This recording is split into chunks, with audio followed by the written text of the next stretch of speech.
Hello, everyone. I'm Jim Garrison, and I want to welcome you to this session of Humanity Rising. As we convene our second of five programs on the importance of the mission of the mother and regenerative health in our time, I want to open with a reflection of a little incident that I witnessed over the weekend. We had a Mother's Day festivity with Claire and uh, our son and his wife and her mother and father. So we had three mothers that we were celebrating. And after the lunch, we went for a walk in the Marin County here in California. And as we were walking, we were all focused on our little grandson, our first grandson, little Charlie. He's about 15 months old, and he's just learned how to walk, and he was just ripping along the trails and very excited about the fact that he was upright and in forward motion. And there was one little incident that struck me as we were going through that time of fellowship together. He was walking along the trail, and their dog uh, sped past him and did so in such a way that little Charlie got knocked over. And he got up, he looked around. There were several of us around, and when he spotted his mother, he burst into tears. His mother came and swept him up in her arms, and he was very quickly mollified. I just witnessed that, and I thought to myself, what we're witnessing here is a universal that's been observed by many psychologists and psychiatrists over time that when we're in pain, we instinctively reach out for our mothers. There's something about the deep maternal instinct in us all that we turn to, both at the level of personal need, but also at the level of archetypal formation when we're in a state of suffering, when we're in a state of need.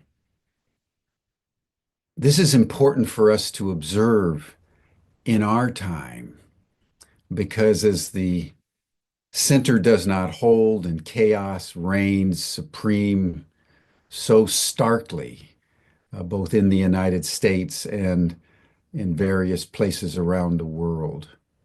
We're seeing an extraordinary phenomenon of a systematic repression of the mother, of the feminine, right at the moment when we need her the most.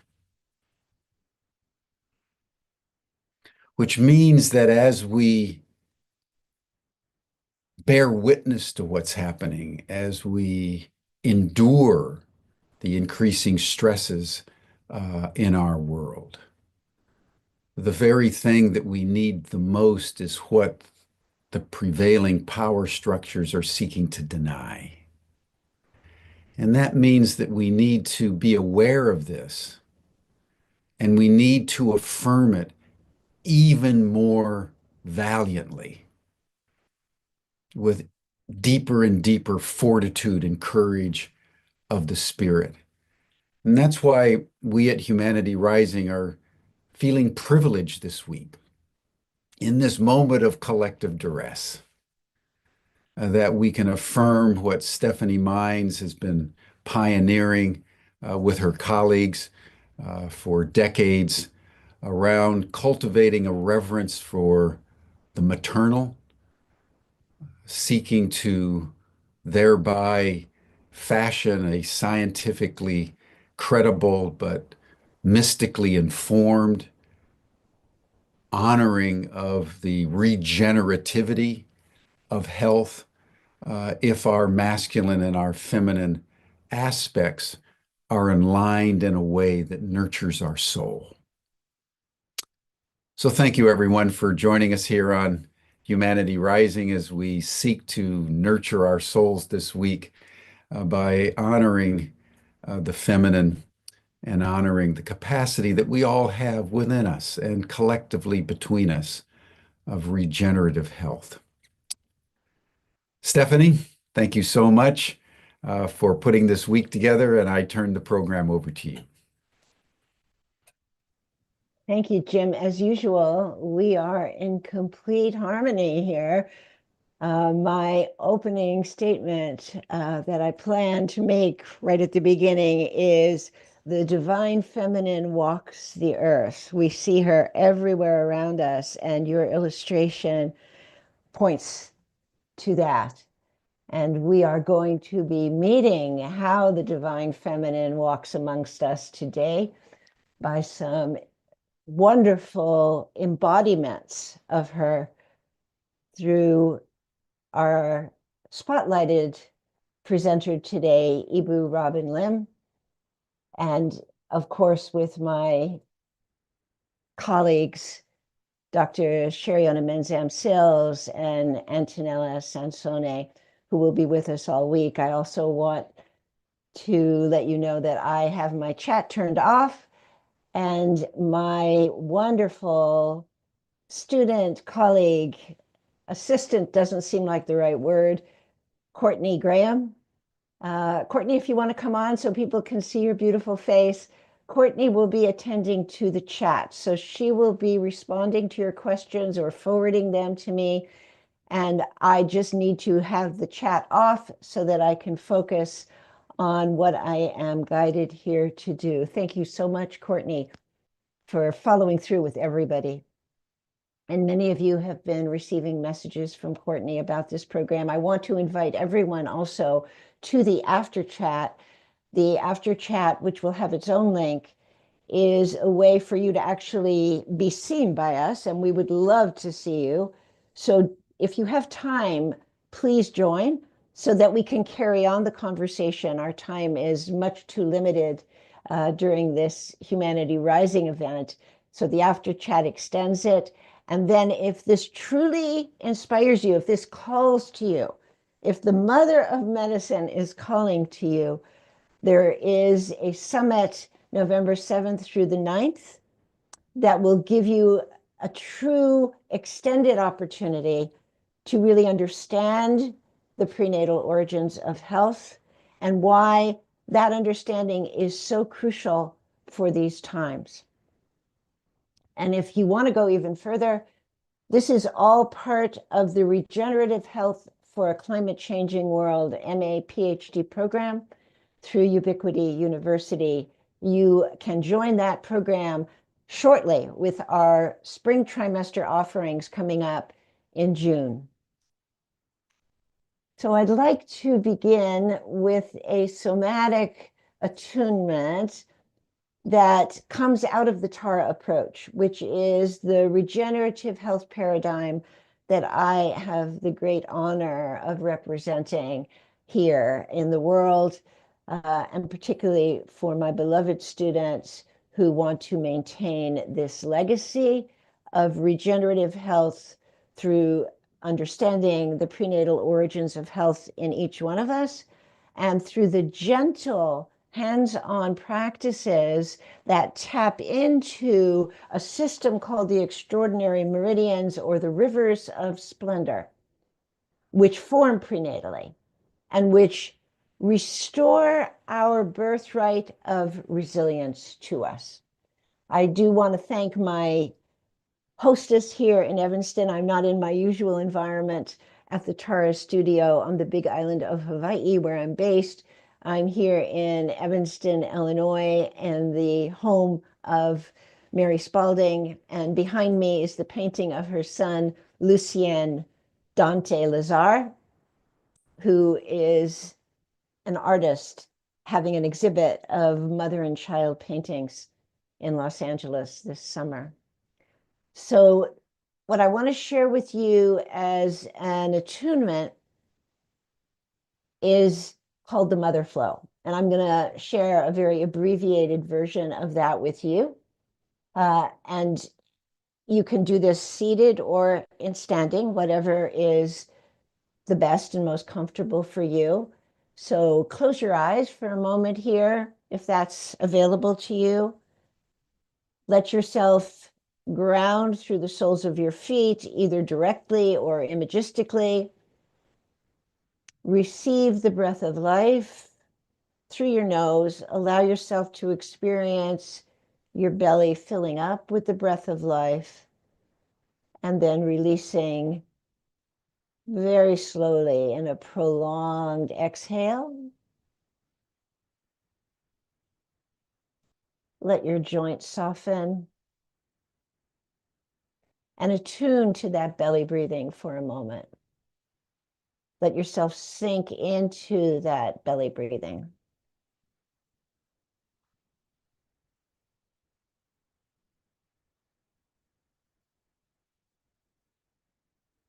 Feel that exhalation, that letting go. And then I want you to bring the center of the palm of your hand to the center of your chest.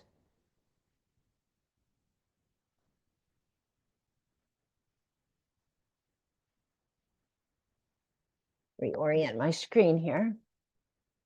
Bring the center of the palm of your chest, the palm of your hand to the center of your chest, and bring the palm of the opposite hand to the base of your cranium, with the center of the palm resting right at the basal ganglia, the middle of the occiput, and then allow your head to fall back onto that hand.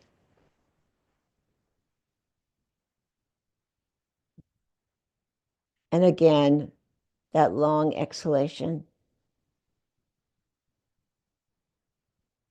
the softening of the joints, the softening of the face, the softening of the pelvic floor.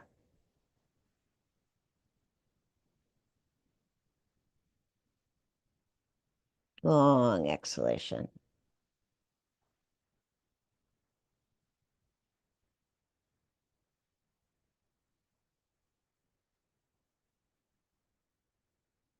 So this is the mother flow, the beginning of the mother flow, one of the primary rivers of splendor that invites us into our alignment with the earth, into our alignment with our original brilliance. That alignment moves up the back and down the front, rooting you and also allowing you to extend upward while remaining rooted in the earth. And when you feel the connection between these two sites, center of the chest, middle of the occiput,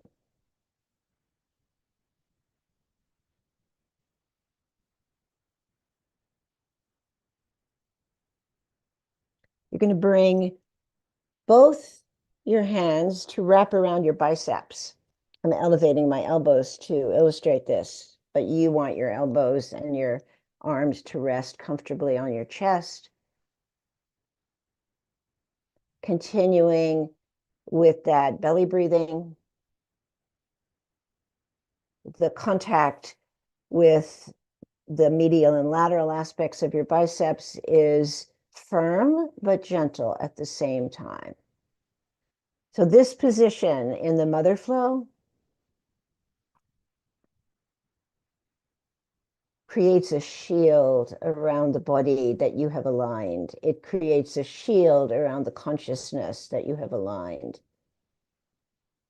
These sites create a boundaried wisdom that surrounds you so that you are not only rooted, you are protected as you are rooted. Long exhalation.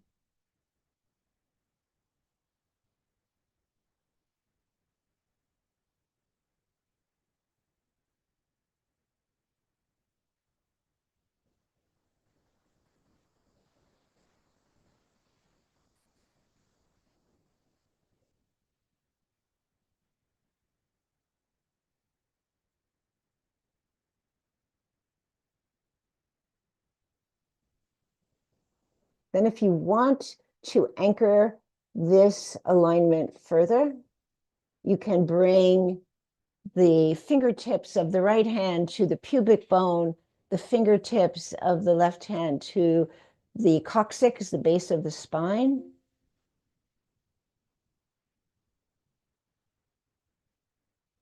If you need to, you could reverse the hand that is on the coccyx and use the back of the fingertips.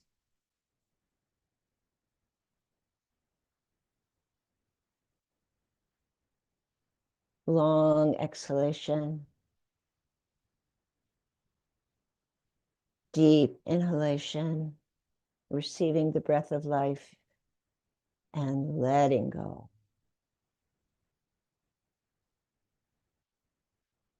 And then bring the palms of your hands together so that the pads of all the fingers are touching, and bring that inju or mudra again to that mother position, the center of the chest. And feel yourself coming even more into alignment than you knew was possible. More into alignment than ever before. This is the wisdom of the mother.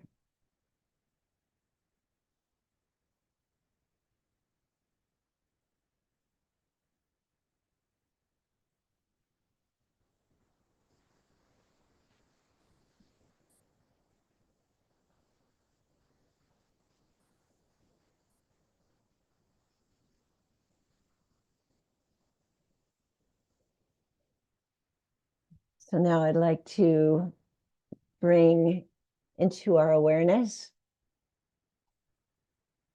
my co-facilitators, Dr. Cherionna Menam-Sills and Antonella Sansone. They're going to be, you might say, the handmaidens for today, commenting and responding to the major presentation, which is from a beloved embodiment of the mother of medicine, Ibu Robin Lim. So Ibu, can you come on with us as well?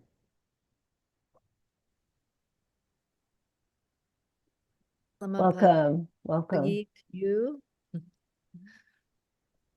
So let me introduce Ibu. And then Ibu, I didn't tell you this before, but I am going to be giving you the first Theo Colburn Award. And I'll explain a little bit about what that is and what the meaning of this is in light of your life's work.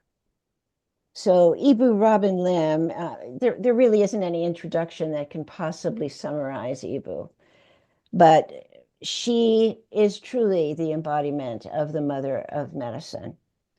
So I want everybody attending this program, and especially Antonella and Cherionna, to take note of the ways in which Ibu is embodying the mother of medicine. So the definition of the mother of medicine is through what Ibu has done with her life, that arises out of loss and serves women, children, and families at our greatest need, meeting that greatest need with the attunement that she has cultivated and has incredible wisdom to deliver. So that's what I want our commentary to be about, is how Ibu embodies the mother of medicine. So Ibu has saved thousands of women and newborns in difficult hygienic, social, and humanitarian conditions. She has a lifelong commitment to resolving the impacts of climate crisis. She focuses on supporting women recovering from the effects of war, earthquakes, typhoons, volcanic eruptions, pandemics, climate change disasters around the world. She combines traditional midwifery and doula wisdom and modern scientific knowledge to provide care that respects both mothers and babies. So why is Ibu Robin Lim receiving the first Theo Colburn Award? So in order for me to explain that, I have to tell you just briefly about Theo Colburn.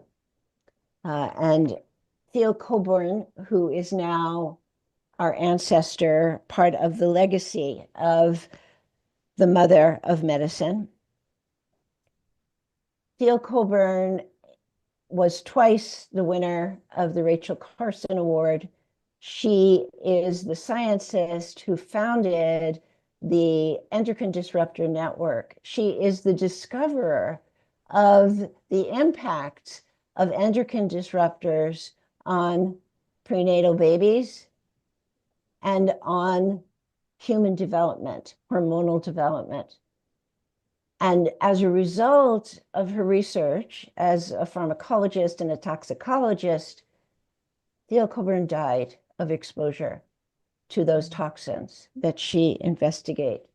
She was the mother of 4 children and waited until those children were well on their way in graduate school before, in her 50s, she returned to get her doctorate in pharmacology. She created an organization, the Endocrine Disruptor Network, that is dedicated to informing parents, mothers-to-be, and families about endocrine disruptors, which, as we all know, are proliferating, and giving them resources for how to avoid ingesting or being exposed to those endocrine disruptors. And through the Regenerative Health program, we add to that by teaching ways of detoxifying from environmental contaminants, which you can do with your own hands in practices similar to the mother flow that I shared with you earlier. So how does this translate into the Theo Colburn Award for Ibu Robin Lim? It's about what we call in Te Reo Maori the spirit of manaki. So manaki is the Te Reo word for protection. Protection is one of the aspects of the mother of medicine. It's aligned with the precautionary principle. First, do no harm. And when harm has been done, protect the future of humanity by protecting mothers and babies and families. They are our future. And that's why I'm awarding the first Theo Colburn Award to Ibu Robin Lim in memory of my beloved friend, Theo Colburn, who died in 2014. And for those who are interested, I have an interview with Theo that I can share with you, in which she talks about her life and how she made the decision to do the work that she does, that she did. She's still so alive for me, and her work is an eternal legacy. So along with this certificate that my wonderful friend Courtney designed for you, Ibu, I will make sure that you receive one of the first copies of The Spirit of Manaki, which will come out at the end of this year. I'll make sure that it arrives. Maybe I can hand deliver it to you at Bumi Sehat. Oh, I would love to do that, Ibu. I would love to do that. And with that, I turn the program over for Ibu's presentation, and the rest of us will be wonderful witnesses and observers, and then we'll all come back to comment on Ibu's presentation and hear questions from the audience. Thank you. It's all yours, Ibu. Thank you, Stephanie. Terima kasih.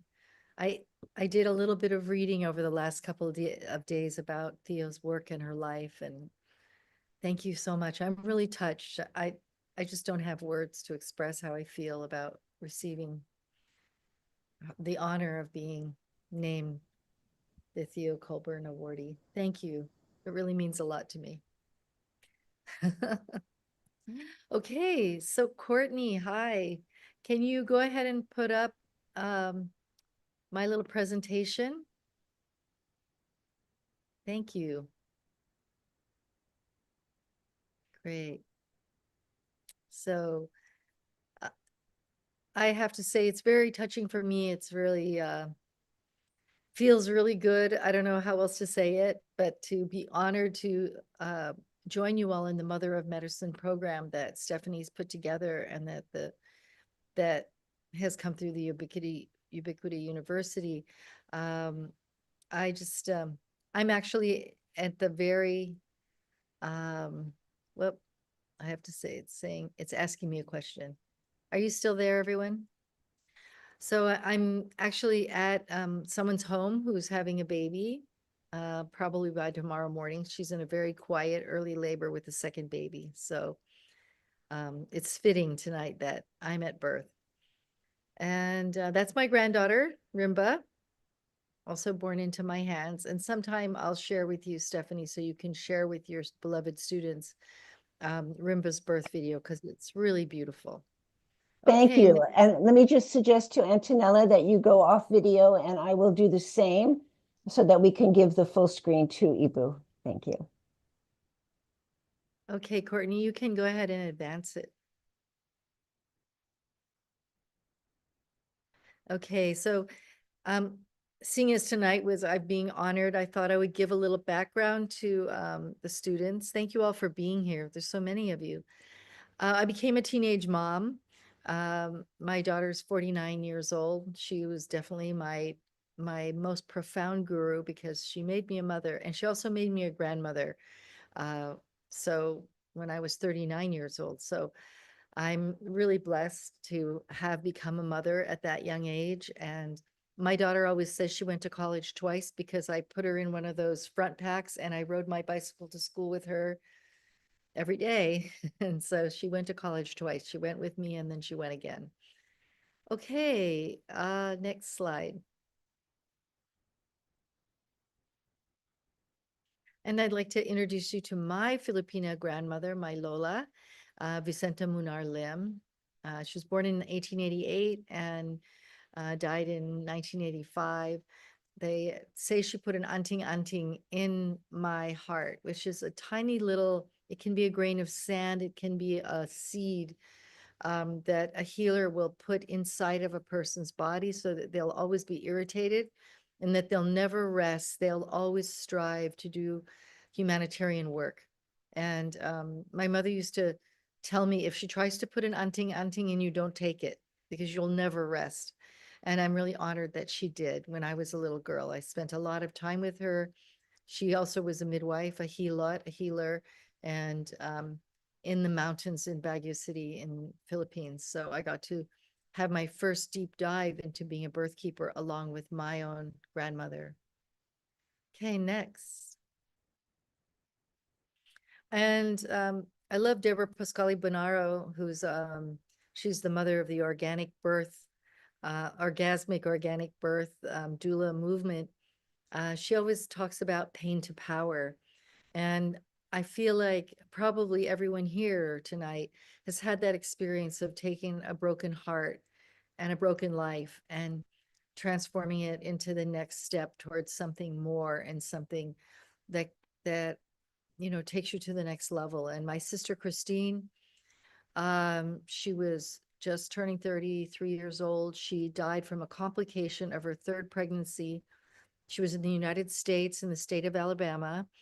She was under the care of an OBGYN. She told him that she was having all the symptoms of eclampsia, headaches, swollen face, hands, feet. Her blood pressure was extremely high, but he told her not to worry, that everything was fine. And she died that evening.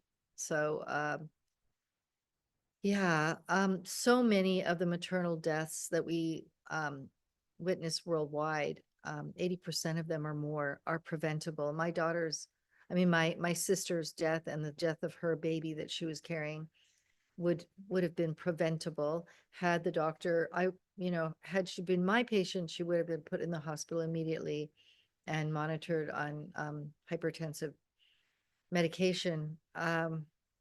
Again, there's always some kind of power that can come out of pain, some kind of I talked to our mothers here in Indonesia, and in the Philippines, and I say, whenever you feel like there's a devil in your life, if you wait long enough, it'll turn into an angel. And that has been my experience with the loss of my sister. Was probably the most profound loss of my life. And she has been my angel. She has been beside me and guided me to make sure that nobody's sister, nobody's mother, nobody's daughter needs to die if we can possibly prevent it. Okay, next picture. And I'm really blessed. My mother is turning 93 in a few days. She lives with me. And so we live with 4 generations. We live a very short walk from the Bumi Sehat Bali clinic. And I'm just so blessed to have her guidance and her daily enthusiasm for my work. She picks flowers and brings flowers every morning to the new mothers who've just had babies. And I will say that those of you that have an opportunity to have your elder parents live with you and your grandparents, please do it. I mean, I don't think my mother would have lived the last 8 years since she had her first stroke with such a perfect quality of life and so much goodness had she not been with us at the time that she had the stroke, and then having her great grandchildren around has been incredible. Whenever her blood pressure begins to go up, we send one of the great grandchildren over to hug her, and we check it again and it's perfect. So she is a big inspiration for my life and for the midwives at Bumi Sehat as well. So, okay, next slide. So I wanted to show you this slide, and every once in a while I put this up on my Facebook and I get more negative responses from people saying, no, no, no, the hospital I work in, the OB tables, they have pink upholstery now. They don't quite look like that, but they have all that same equipment, but it's more hidden. But no matter how you upholster it in pink or whatever, an OB table, as far as I'm concerned, is a medieval torture table. They are the same. And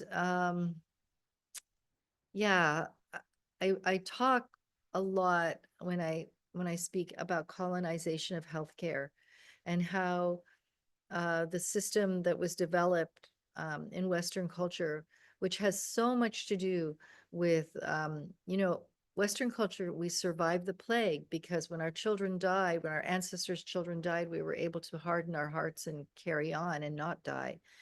And the wars and the strife that humanity has survived has hardened the heart. And I feel like that is how we ended up with people in healthcare whose hearts were hardened. Even the way that healthcare providers are trained, when you become a doctor, you do 36-hour shifts and your residency is torture. And it makes it so that you lose a bit of your humanity. And that gets translated for sure in the childbirth world into in what we call inappropriate care for mothers and babies and families. At Bumi Sehat, we really stress respect and love and hugs. And I had a beautiful talk online a couple of years ago with Gabor Mate, and he was so amazing. Before we spoke together, he's one of these geniuses. He read all my books. He got all my books and read them. He looked at every film about me. And he told me that he really agreed with everything that I say and what I teach and what I live for, except for one thing. So I was really afraid. I mean, here's Gabor Mate is going to tell me that he doesn't agree with me. So I was really scared. And he said, the healthcare system is not broken. He said it is operating exactly as it was designed to operate by misogynist bullies. And that broke my heart. He said, we can't fix a system that's not broken. It is operating as it was intended to operate. And it is a racist, misogynist system.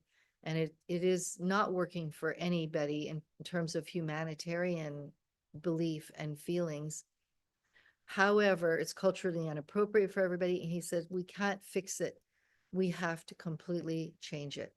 So that is really what myself and the midwives I work with, we have, Bumi Sehat has 4 4 clinics. I don't know if we want to call them clinics, some more like healing centers in Indonesia and 2 in the Philippines. And we all strive to reinvent and to revolutionize. When I say revolutionize with a small r and a big E, like evolutionize healthcare by example. Okay, next slide. So I always put my ear down on the belly of a mom with her permission and listen to that baby and connect with that baby. I can hear the baby better with my ear than with any instruments. And you can see we do, at Bumi Sehat, we don't throw away technology. There is an ultrasound machine in the foreground, but we don't use it unless it's absolutely necessary. And when we use low technology, mother to mother care, we're saying to that mom, we believe in you. We believe in you. And this mother was told by 3 OBGYNs that she needed to have a cesarean birth. They didn't give her a reason. They said her baby was too big and she was too small, and probably it wasn't a good idea to even try, and she should just come in for a voluntary scheduled cesarean birth.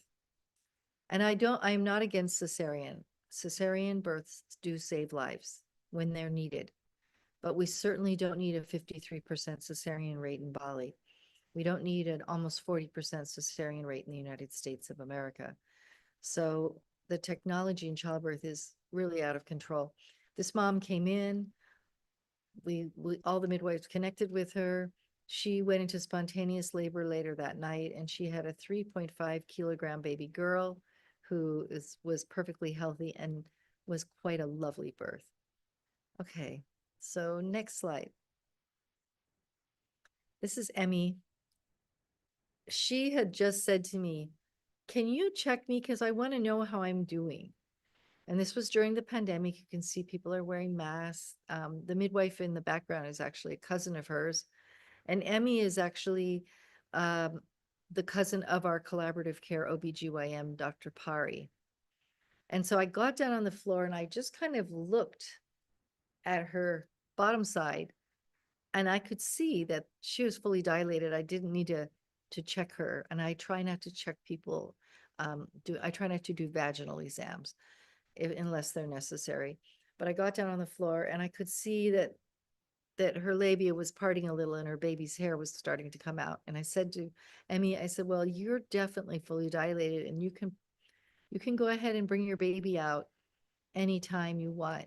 We try not to yell 4-letter words at mothers when they're having their babies, and push is actually a 4-letter word. So we try not to yell push. We usually sing. So in this case, Emmy is Hindu and her husband Rhoda is Hindu, and we sang Om Bhurbhuvah Swaha Tat Savitur Varenyam. So we did sing the Gayatri mantra for her, and her body guided her, and she had her first baby. She's had her second baby since then. She's a brilliant mother. Okay, next slide. Look at this mother's face. She's actually had her baby. You can see the little hat on the baby's head. And there's the placenta still connected to the baby in the bowl beside them. And she and her husband are absolutely orgasmic together. She's actually being sutured right now. She had a tear. She's been numbed up. She's being sutured. Now, if that mother, any mother, has given birth and she is not smiling ecstatically the way that Dwi is smiling in this picture, someone's not treating her right. So, and again, we really keep the umbilical cord connected, the baby intact. We in Bali and all over Southeast Asia, in our culture here in this part of the world, we believe that the baby's guardian angel is embodied in the placenta. Each of you had a guardian angel that lived in your placenta. And one of the things I'd like you to do is think about what happened to your placenta.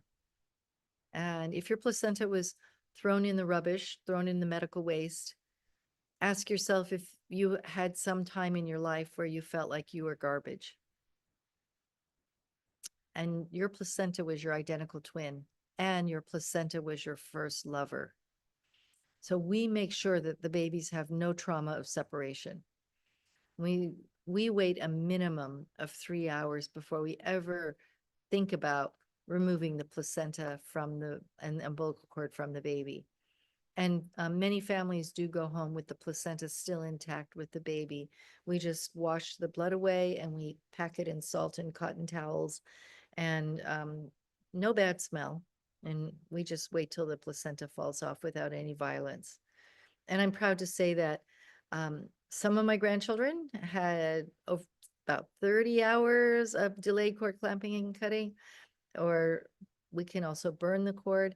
Some of them had full lotus birth where we didn't sever the cord at all. And our OBGYN, Dr. Pari, and his wife, Whitty, who's a midwife and a doula, also left all 3 of their children's cords intact until they fell off on the 3rd or 4th day. So we need to really think about removing the placenta and cord from the baby only after hours. I don't want anyone asking me anymore, how many minutes should we wait before severing the umbilical cord? We should be talking about hours. And Massimo Alozzi, a beautiful pediatrician from Italy, he travels all over Italy and he teaches in hospitals, and he tells the doctors, stop talking to me about how many minutes you're going to delay cord clamping and cutting. Talk to me about hours. And I feel like having the baby with no trauma, skin to skin with mother, intact with umbilical cord and placenta, facilitates the parents to have this kind of bliss. Because as soon as that mother sees it, the scissors and the clamp, as soon as she sees any surgical instruments, her oxytocin levels plummet and her risk of hemorrhage goes up. So it is actually life preserving to delay cord clamping and cutting. Okay, next slide, yes. So I'm kind of going back and forth between the good news and the bad news. And the disparities in healthcare in the USA are, many of you have probably already read this in the news, 69.9% more likely to die in childbirth if you're a Black, Indigenous, or woman, or person of color in the United States obstetrical system. And obstetrical hemorrhage, preeclampsia are the leading causes of death, and they're mostly preventable. 80% is what we're now finding or more. And I always talk about the voice of the mothers, many moms, one voice. And I love what this mother says. We are not caring for 9 months and then struggling during labor for 9 hours just for you to kneel on the necks for 9 minutes of our children. So yeah, we really believe as midwives at Bumi Sehat that birth begins is the seed. It's the beginning of peace on earth. So that would be really important to me. I am starting to see your chats. I'm a bit ignoring them. Otherwise, I won't be able to talk. I'll just be so involved in your beautiful comments. Thank you so much. Okay, next slide, Courtney. Okay. So we all know that we are living in a time of climate crisis. We can't even call it climate change anymore. There's global strife. We talked about it a little bit in the beginning when we began this meeting together. And all I can say is that if you look at statistically, Bumi Sehat's outcomes for birth intense, and there's a list of disasters there that we have attended to. You can see the Typhoon Haiyan, and that is the southern and central Philippines. That typhoon made landfall at 380-mile-per-hour winds. The ocean surges drowned tens of thousands of people, and yet receiving babies in those tents, we were able to get better outcomes than the national best outcomes in hospitals. So I feel like the same kind of birth that, for example, Carlos Gabriel had in your home, we try to take that beautiful birth and bring it to the disaster zones. And Lorena, the midwife in the picture, she's just holding that baby and she's waiting for the mother to reach for her baby. She's giving that mother a pregnant pause. You see the baby still intact with the umbilical cord. The placenta has not been born yet. And Lorena's just patiently holding the baby so the mother can reach for the baby and bring the baby to her own heart, skin to skin. Lorena is one of my favorite people in the whole world. She has 6 children. She was very, very blessed in that none of her 6 children drowned during the typhoon ocean surges, mainly because they were all incredible swimmers. Many of her neighbors lost their children in the typhoon Haiyan. Lorena would show up at the tents to help with births as a midwife every day with beautiful pink lipstick on, looking like a supermodel. She's just beautiful. And one day we asked her, we said, you know, you show up looking so beautiful and we're in a tent, you know, we have to pump water and carry water to take a bucket bath.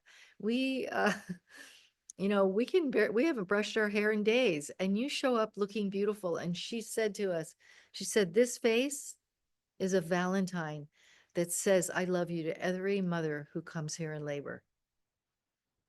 And I just love Lorena for that. She's struggling in her own little birth center now. We do some support for her. Mercy in Action has really supported her a lot. But just about a month ago, she was faced with not having any medical supplies. Her daughter's now a certified midwife as well. They had no medical supplies and they needed to pay about $800 of bills to stay open. And so I called together my girlfriends and we immediately got that money to her through our Bumi Sehat Philippines network. Okay, next slide.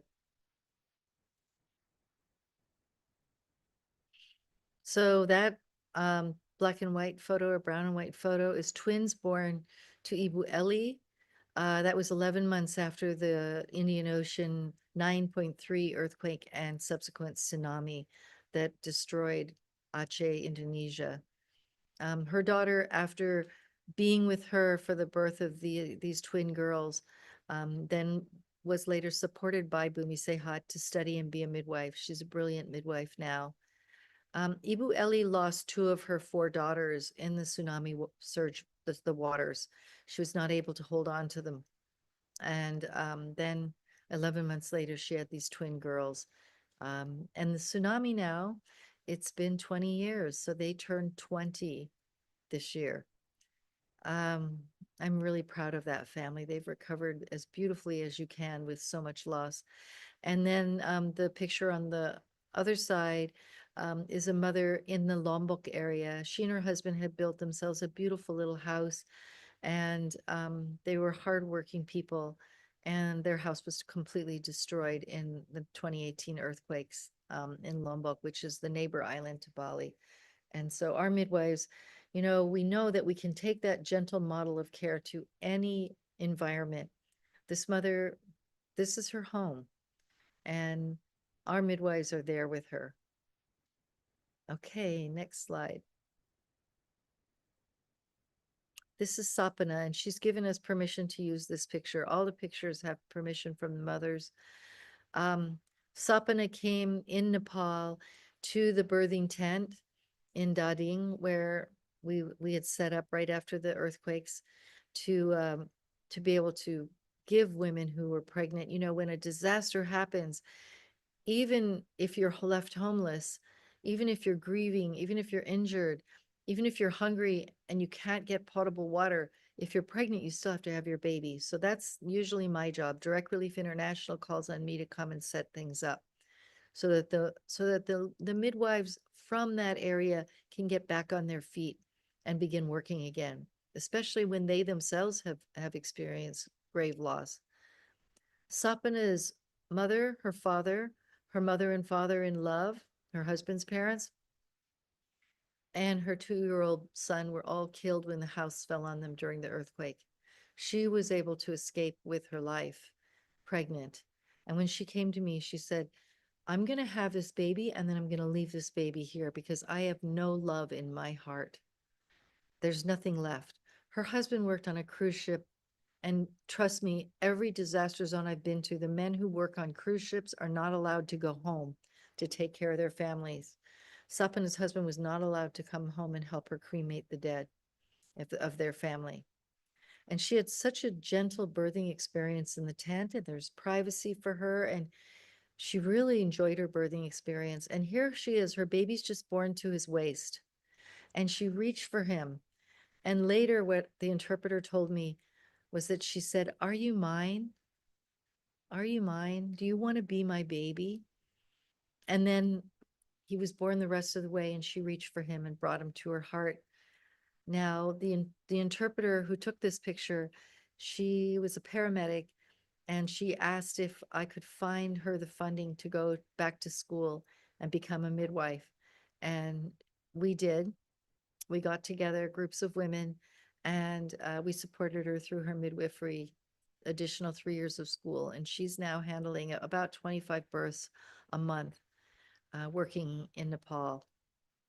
But Sapana fell in love with her baby, and eventually her husband did come home. We were able to use our hand phones and get hold of him, so he was present at the birth by the assistant's hand phone. So he was watching and praying with his wife and singing to his baby. Okay, next. So that's Bidan Yos. She's holding Putu, who's just given birth to that very big. That was about a 4 kilo, 400-gram baby, if I remember correctly. That was her first baby. She squatted and pushed her baby out, and that look on her face, we always talk about her because she, just looked at us and said, "You know what? I'm invincible. I'm amazing," after she pushed that baby out. And that was just moments after the birth. And there she is in the arms of her beloved midwife.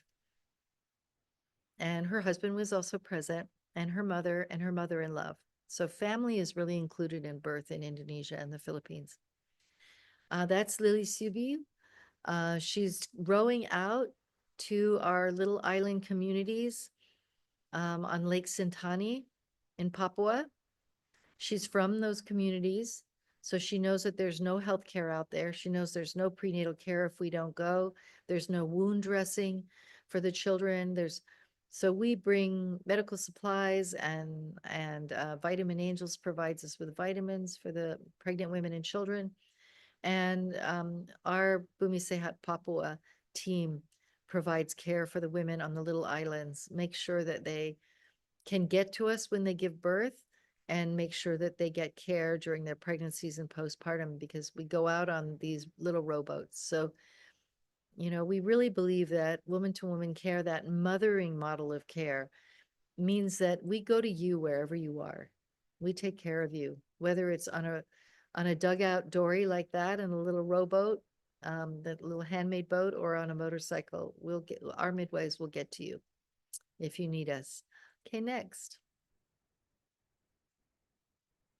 These are sisters, and the sister wearing the sort of off-white dress, she was pushing her baby out, and her baby was crowning, and her elder sister, who was expecting her second baby, this is in the Philippines in the disaster zone, when her younger sister's baby was crowning, her water released and splashed on the tent floor.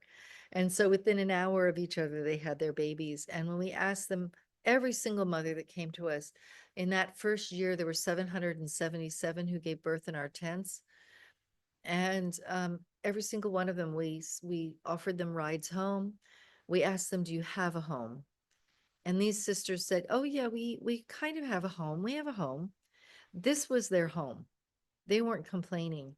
One of the things we provided for all the families that we could get to were a family bucket, which is a big, deep bucket that has plastic tarps in it, has a little cook stove with fuel, has some rice, some mung beans, things like little Bic lighters, so that they can make fires, a machete.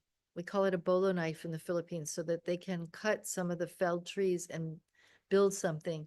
With a plastic tarp, they can catch water into the bucket, and we provide them with water filters and a solar light. and everything we can think of, sarongs, towels, hygiene kits, because these families lost everything, everything. Okay, next slide. These are the traditional birth attendant, the Dukun Bayi in Aceh, and they're teaching the licensed, educated midwives, the ones who went to school, how to burn an umbilical cord safely. Because in disaster zones, you really don't want anybody using unsterilized medical instruments, because that's how you spread tetanus toxoid to the baby, and tetanus toxoid is fatal. So we encourage all of our disaster zone midwives to use fire because it cauterizes the umbilical cord. And again, we wait for hours. This baby's been connected for at least 3 or more hours to the umbilical cord before we burn it. And while we're burning it, we sing. This family is Muslim, so we say Bismillahirrahmanirrahim, Allah Akbar. And Aceh is the most brokenhearted place in the world, and there's so much love there. I have to say, if there were two of me, one of me would live in Aceh with our neighbors there. I love it so much. And right now I'm looking for people to donate because I have been able to buy the land right next door to our clinic. And we have 6 families that married, Christian people married Muslim people. So they married um, across religion. And so they can't go home to their own villages. They stay at Bumi Sehat forever. And they're our staff.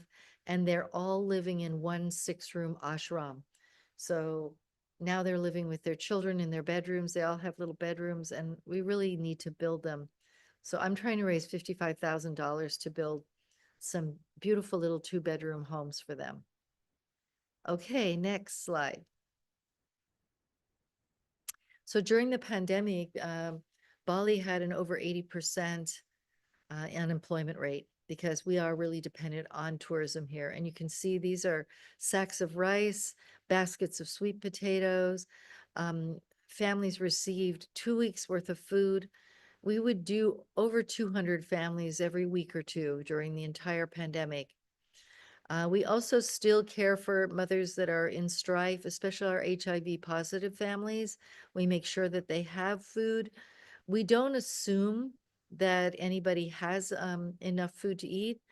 When they go home, they're offered what we call sembako, which is a basic food for 2 weeks kit with some 10 kilos of rice and whatever we have the funding to buy.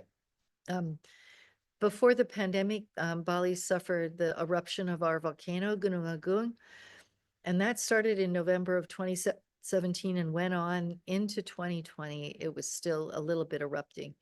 But during the worst part of the eruptions, we had families from the upper villages living on site at Bumi Sehat.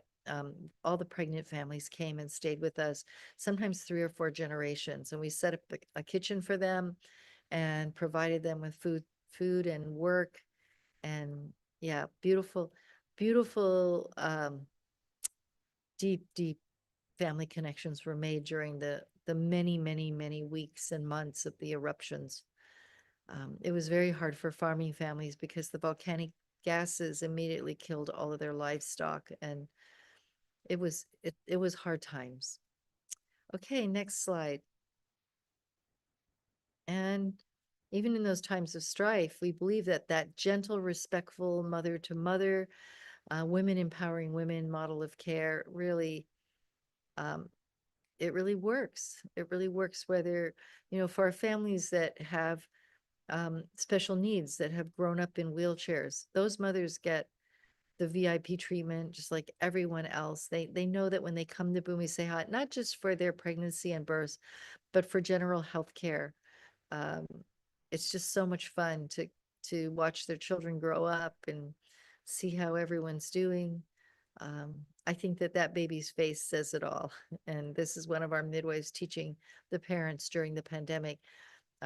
They were nervous about how to bathe their baby, and so we taught them how. Okay, next slide. And breastfeeding, that last slide, breastfeeding, breastfeeding, breastfeeding. It is the only way. And this is just that circle of support, that golden chain of support.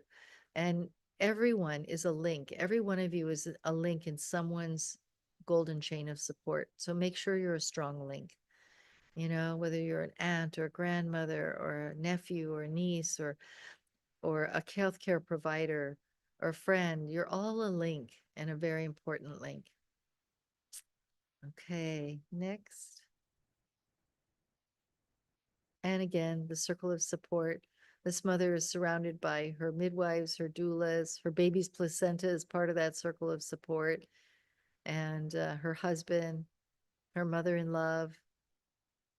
She's just really well supported. Okay, next.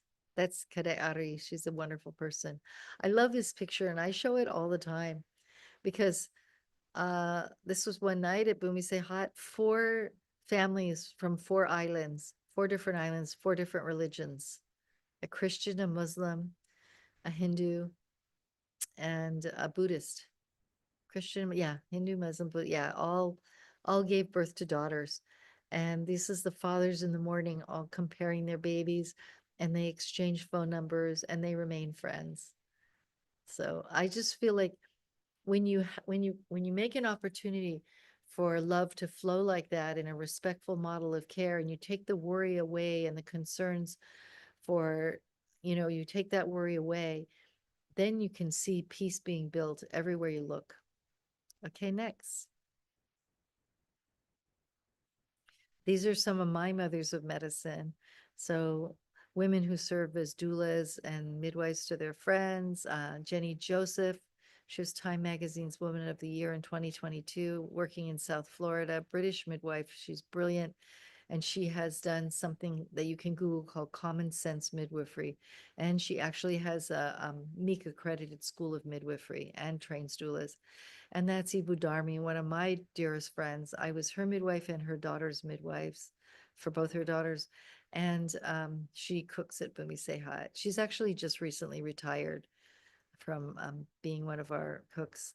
Everyone on the Bumi Sehat team, everyone is part of the medical team because keeping us clean and hygienic and healthy with our food and our environment, it's part of the healing, making our place really sing and be beautiful for all of our people.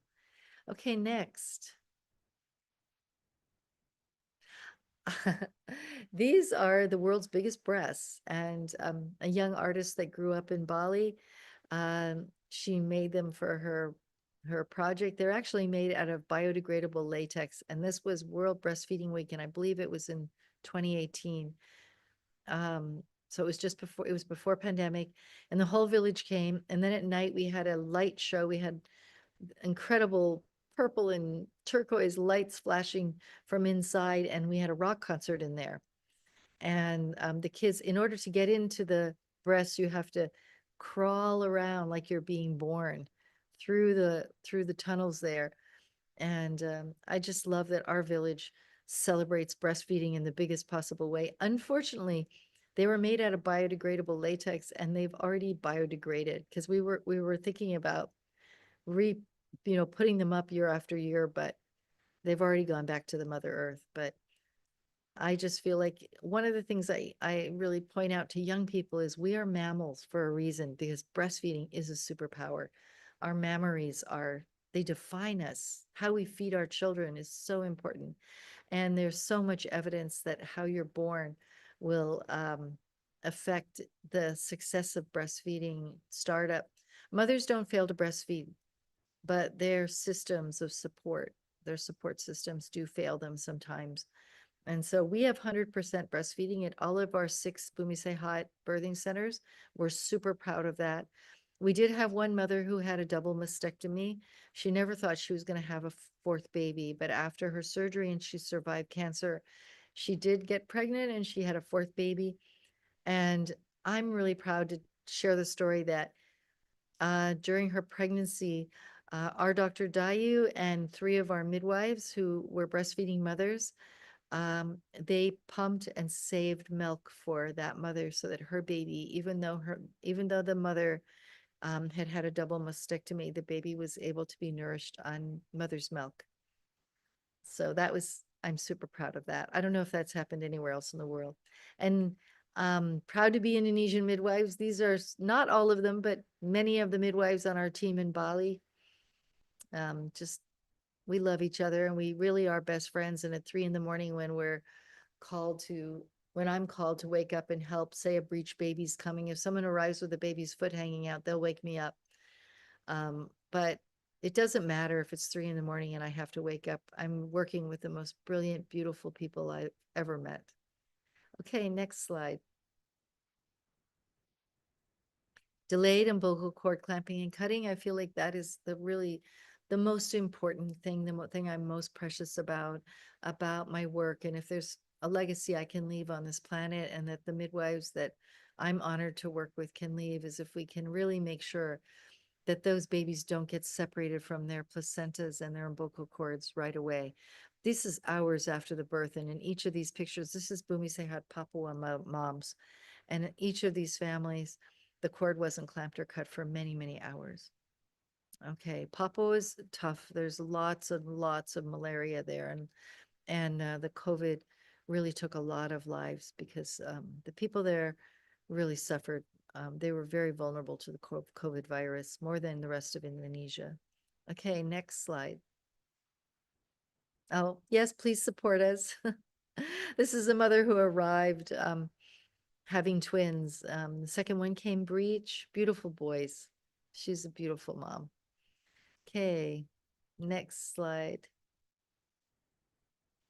And I really do believe that in this era of climate crisis, that our babies are always listening. And you can see this young couple. It's hard to tell, but our volcano is actually erupting at that moment, in a very small eruption. And they were watching it erupt and talking about their birth plans for their baby. And also it was a difficult marriage, because the families didn't want them to get married, because one was Christian and one was Hindu, but the families worked it out together. And there's our Dr. Dayu. She's a beautiful VBAC mom, and she's having a little look with ultrasound. We don't throw science away. We always work together with a little science, a lot of nature, a lot of love, and attention to the divinity. Keep our prayers alive. And that's Raquel. Raquel was forced to have a VBAC in the hospital in Papua.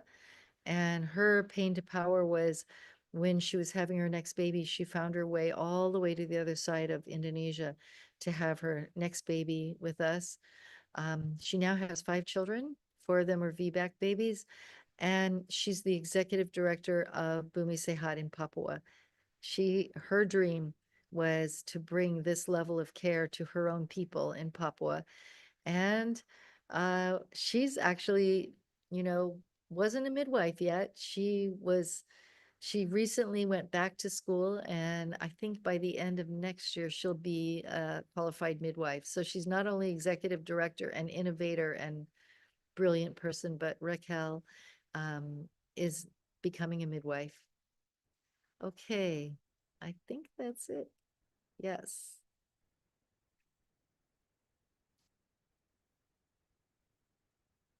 Sorry, I went way over my 20 minutes. Courtney, stay with us, because I think you need to be part of the team, reflecting on what is so clear to me, how Ibu and Bumi Sehat, all the Bumi Sehats, are embodiments of the mother of medicine. So please come on, Cherionna and Antonella. And we're going to have a panel discussion here with questions, of course, and comments, reflections to Ibu, and really speaking how the mother of medicine is demonstrated through what Ibu has so generously shared with us, her life's work, her pain to power, as she says. And my takeaway is birth triumphs over disaster. And that's my mantra for these times, inspired by Ibu. Birth triumphs over disaster. That is the mother of medicine. I'd like to start with you, Courtney, because I know how important what Ibu has shared is to you as a young mother. Unmute, Courtney. Yeah. I am so moved by your presentation and your work, Robin. Oh my goodness. Yes, my daughter is 1. She's asleep right here. And it was just so important to me to have eventually I realized a birth at home. I thought a birthing center, but I realized just the work of getting to the center while in labor would have been so much. And I really had to convince the people around me that it was safe to, um, for one, have a midwife, to not be in the hospital, to be able to just listen to my body and not have medications. And it was it was so wonderful. And breastfeeding has been so easy and blissful. And Coralie, my daughter, I really feel that because the experience was so supported and comfortable and private, away from lights and strangers, that it just so impacted her well-being as well. And we kept the cord on for a few hours, and I had heard of the lotus birth where you keep the placenta, and I just thought for my husband that might just be a little too much for him. But if I did have another baby, I think I would do that. And just look at Courtney and Coralie, who I've seen in so many of our classes and meetings, and they're radiating really the beauty of life. Yes. And this simple beauty of life that comes out of following our mammalian truth. This is what the world is crying for right now. It's not crying for more technology or more pundits or more fancy talk. And it's not crying even for men delivering messages. I'm sorry to say this, Jim. I so appreciate what you do. Men delivering messages about the mother of medicine or men delivering messages about the divine feminine. Of course, I welcome that. And that'll actually be part of our program tomorrow. We will have a male gynecologist who will be speaking, obstetrician who will be speaking about his vision of the prenatal origins of health and birth. But it's women talking about it and people listening to the women and hearing the birth stories. And to me, one of the most important things I got from Ibu as she was speaking was how much she cares about all of the people involved. She knows the stories of the people at Bumi Sehat. She knows about their children and their grandchildren. That's how I like to live, is knowing people's birth stories. And this is what we need to hear. So thank you, Ibu, that this is the mother of medicine. It is the caring about the lives of precious humans. That is what, simply put, is going to change the world. Antonella, Cherionna, please. Yes, Antonella. I'm very emotional. I don't think, I've been, as you know, in the prenatal and perinatal field for 30 years, but I never listened, watched such a beautiful presentation. So such embodiment and coherence. If embodiment is coherence and alignment, that is all there. It's just seeing this amazing woman, Robin, doing everything with her staff, doing everything with her hands, putting into action, not just, talking. And for me, this is what compassion is, true love. And mothers, to be able to nurture, need to be nurtured. And this has been, when I lived with an indigenous culture with my husband and daughters, and that's what you see. We have evolved for thousands of years in this way. And for a small part of humanity history, this has been violated, it's been stolen. And that's why we are seeing, this meta crisis on all levels, because the foundations of health, of happiness are being taken. Just an example, now looking back at my birth, of course, I had a vaginal birth, no epidural, nothing, but that's not enough. So I could say, oh, that, they say, oh, what's the problem? You didn't have intervention. Yeah. But the obstetrician words, the care, the quality of care. I mean, my first pregnancy, the labor was flowing beautifully. I dilated 1 centimeter every hour. And then when I was 9 centimeters, I was walking back and forth, breathing. I went to the hospital, St. Thomas's Hospital, home from home. So midwives led. And I was benefiting from breathing, from connecting with my body, my voice. And then the obstetrician, they found a tiny quantity of meconium, tiny. And that's, the panic. Oh, the baby. They put me on a monitoring machine. And that moment, they disturb the flow of labor. But they don't understand that this fine, delicate, yet essential, important thing. And obviously, I started, fatigue, experiences fatigue, the contraction, lost power. The obstetrician came. If you don't deliver in 1.5 hours, we have to intervene. Now, how many women would be frightened by this sentence, would have remained frozen? Fortunately, I had the knowledge, the confidence to say, you're not going to do it inside me. And in fact, Giselle was born, vaginally, but for the first years of her life, every time she heard a talking doll, the electric sound of a talking doll, she had tiny panic attacks. Now, a child well-nourished, well-loved, and, for 2.5 years breastfed, because the sound of the monitoring machine, that sound had disturbed, in fact, she was stuck because she couldn't, she felt the disruption of the flow of labor. My second child, the same. The contractions were irregular, unlike my first pregnancy. And the midwife came to me, 4 centimeters dilated. If we rupture the water, we speed up. You will deliver within, actually, she even said the time, 8 o'clock. It was 4 o'clock.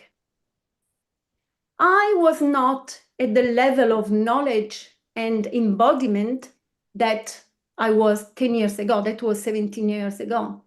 Because I would have said, no, you're not going to break the water. The baby, where is it written in nature that contraction have to be regular, that maybe the baby needs more time? So obviously the flow again was interrupted. I gave birth on all fours in a very wild way. So the baby actually was born at 6, not 8. My husband had gone to the supermarket to get a sandwich because they said, okay, the baby is going, will be born. And he missed the birth because nature, no one can predict. And the Sahara, my second one, that, affected her temperament because she had a tendency to interrupt the flow of the family, of the interactions, was rebellious for some time until I brought her, to consciousness, awareness of what happened. So obviously that, and she's still working on this.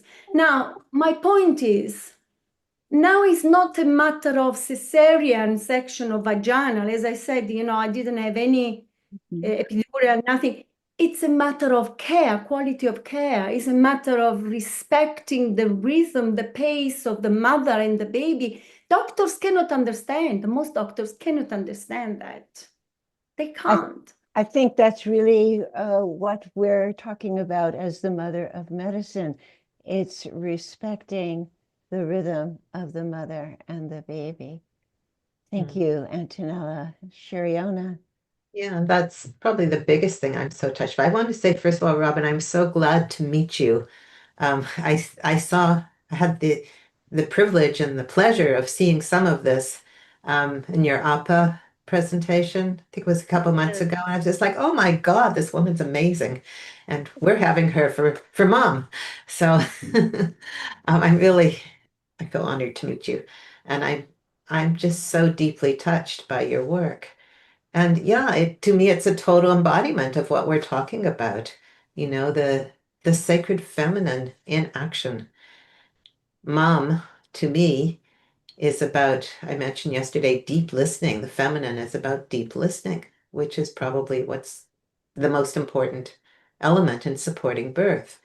And, I think birthing women shouldn't have to say no. They shouldn't have to protect themselves. They need someone or someones around them to do that for them, or to create a space that's safe and sacred, that really understands the sacredness and the intelligence. What I hear and see with your work is that you trust the women. You trust their knowing. You trust their biology. There's a call it biointelligence that's there. And it's so beautiful and so needed. And thank you. And I also see it as essential to having peace on earth. I'm a pre and perinatal psychologist, psychotherapist. And so I'm really interested in how does our birth and our prenatal experience affect us throughout our lives in every way, including how um, nations relate to each other, how do peoples relate to each other, and hearing these marriages that weren't approved of, so people couldn't go back home. It's like, well, it's understandable, but um, I think when people can be born in a very harmonious, supportive way, they can then meet the world from that place at every level, not just in interpersonal relationships, but in larger relationships, including relationships to Mama Earth. And when they're not met in that way, there's all kinds of problems. I just wanted to say one other thing, that I was so blown away by what you mentioned about Gabor Mate, who I know him well. And I hadn't heard him say that before, about how the medical system isn't broken. It's intentional misogyny. And it feels like that. And what I'm looking at these days, my latest book is called The Prenatal Shadow. I'm looking at how our early experience goes into the unconscious because it's not acknowledged, and babies' intelligence and awareness doesn't tend to be acknowledged. The babies aren't included. They're not respected or treated as intelligent, sentient beings that they are. And that's within a collective shadow where the feminine isn't respected and isn't supported. And then there's people like you who are doing it anyways. It's like that's like the expression of birth. Sorry? I don't do it alone. There's a tremendous number of people on our staff in all 6 of our locations, in 2 countries, and also our contributors. It's beautiful. It's an army of people from all over the world that give what they can, and I feel like my daughter calls it an experiment in love, because we don't have these big grants. I just heard a terrible thing today from our HIV counselor. We have an on-site HIV counselor. We do testing on site, and we do when we can, when things are good, we make sure that the mothers get the antiretrovirals.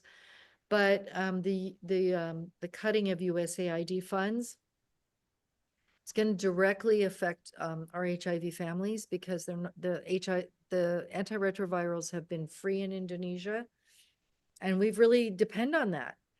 And for example, I have two mothers about to have babies, and we don't know if even though their viral loads are undetectable, these mothers, they won't stay undetectable if they go off the antiretrovirals. And their babies, the post-exposure prophylaxis that should be given within 6 hours of birth, is not going to be available because of the politics of the United States. I've been feeling like, well, at least we don't have a big USAID grant. So I felt like, through this crisis, where so many of our partner organizations are losing their funding, I felt like, well, our small grantors are people that help us on those, many, many micro levels that all work hard to contribute, that we're okay. But then when I just found out today that we're going to lose that support for our HIV families, it's really a hard blow. So I want to encourage everyone who can contribute to do that. And Ibu, please put in the chat if you haven't already. I think Courtney has been posting that for you. Yeah, so Courtney, thank you so much. You're posting about everything so that Google Sehat, you'll find it. Yeah, just Google Bumi Sehat or follow Courtney's links. Please, all who can contribute, please do to support this incredible work of Ibu Robin Lim. What we could do if we could, it's not that hard to train women to mother the mothers. So Right. if Timor-Leste is begging for a Bumi Sehat, but I don't want to take on, another clinic in a third country unless I know I have operational funds. It's one thing to build a clinic. We have a donor that will build the clinic, but it means that for the rest of forever, we have to keep it open. I know that there are organizations that build clinics in disaster zones, and then they just, after a year, they have an exit strategy and they leave. And they end up being, not clinics. They end up being places where people squat and live, which is nice to have places where they can get out of the rain. But every single clinic birthing center that we've built, we've made sure to sustain it. And that is because our contributors love us and take care of us. And they love the families. I had Sustaining, yeah. The biggest heartbreak in years came when beautiful mother Gusti Ayu, she came to our acupuncture. We have free acupuncture at Bumi Sehat. We have free physiotherapy. We have yoga for elders. I mean, we have so many services. On the 19th, we'll have our monthly see and treat, where 5% vinegar and water solution is used to wash the cervix of the mothers. But first we go village to village to make sure the mothers know the importance of early detection. And it's as diagnostic as the pap smear, because the vinegar water will turn the cancerous and precancerous cells white. And then we use nitrous and we freeze them off. So the detection and the therapy happens, the cure happens right there. And then we follow through with those mothers.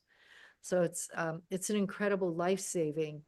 We did 40 mothers last month, and 3 of them had early cancer of the cervix. And we also teach breast examination, and we go through it with them. So we're trying to really lower this pretty high cancer rate in Bali right now. And anyway, so Gusti Ayu, one of our mothers, she was just around all the time because she was from 2 villages away, but she worked in our village. So we got to know her. She was attending our acupuncture clinic. Her husband worked on a cruise ship and was coming home, and she wanted to have one more child. They had 2 daughters that were born with us, and he was coming home, and she was hoping to achieve pregnancy during his visit. And during that 2-week visit, she did achieve pregnancy. We taught her the Billings method of how to either achieve or avoid pregnancy by charting your signs of possible fertility. And she was really happy, beautiful pregnancy. On the 19th of February, she came in and her labs were done. We did her blood and urinalysis and found her labs were pristine. Her baby was in a perfect position. Everything was go for her birth. And then her husband was able to get off from the cruise ship, which was unheard of, to come home and be with her for the birth of her baby. And in the past 2 births, her parents and his parents were there. So I got to know the family very well. Anyway, her husband came home, and then he wanted to go to an OBGYN for a checkup. He didn't want to go to the midwives. He goes, I want to take you to the OB. So instead of going to the OB that she'd been seeing, which is our partner OB, he wanted to go to the one nearby. So they went. And that OBGYN is notorious for prenatal scare, I call it. And he took the husband aside, put his arm around him and said, so your wife, can I have her baby at Bumi Sehat because she's turned 35, which is a lie. I mean, on Mother's Day, we had a mom who was 40 that gave birth. We had 3 babies born on Mother's Day. And so the husband, he filled him with fear. And Gusti Ayu just thought to herself, oh, from what her mother told me, I'm just going to go to Bumi Sehat when I go into labor. Well, so 2 days later, she did go into labor. And her husband insisted she go to the hospital. And she felt like she needed to honor him as her husband. And so she went to the hospital. That same OBGYN put in a Pitocin drip, which, makes the labor much more painful, much more painful. And according to the midwives that work at that hospital, he promises people they'll have the fastest possible labor because he puts a broken piece of Cytotec, which is it's not, Cytotec is an ulcer medication, but he hides it when he does a vaginal exam, and he sticks it in the cervix. And that will make your cervix open from 0 or, just a little tiny bit of an opening and maybe a centimeter opening to fully dilated in an hour or 2. And many women have died from heart attacks and ruptured uteruses from that. And a combination of the forcing of the cervix open with the Cytotec and the increased Pitocin drip, Gusti Ayu's uterus ruptured, and she didn't make it. And when I attended her cremation a few days later, and I had to stand there with her daughters and her mother and her father and her mother and father in love. And her husband came to me sobbing, and he said, this is my fault. And I really tried to assure him that no one dies before their time. But to see this beautiful 35-year-old woman's body burning. And I kept saying to him, no one dies before their time. And he said, yes, because, when things went wrong, when her uterus started to break, he's called it, they rushed her into surgery, and they couldn't save her in surgery. When the doctor came out, he said, well, we couldn't save her because you got her pregnant when she was 35 years old. Oh, Yeah. of Can you imagine course. blaming this man who has to live with that for the rest of his life? And we've been working with him really closely, just giving him love. If one of his daughters gets sick, he brings them to our clinic. But yeah, and the baby was in the NICU for 2 weeks, and it's really a terrible situation when that kind of thing happens. Just love versus fear, the feminine tends to support love, and the masculine focuses on fear and separation And versus the masculine has just arrived.